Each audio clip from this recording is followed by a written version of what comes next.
Aniya na ang mga dagkong balita karong adlawa sa One Mindanao.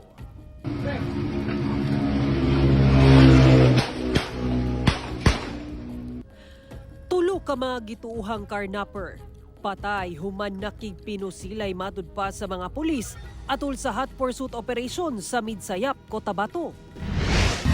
Campaign posters nga gikabit sa dili designated common poster areas gipang tanggal atol sa pagsugod sa local campaign period. Supporters ni kanhi Pangulong Rodrigo Duterte nagmanyanita sa ilang balay sa Davao City kini sa pagsaulog sa iyang 80th birthday karong adlawa.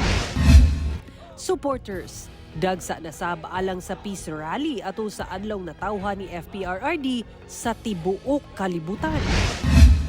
Kapin piso kada litro nga usbaw sa presyo sa mga produktong petrolyo, posibleng ipatuman sunod semana. Ito ang GMA Regional TV 1 Mindanao.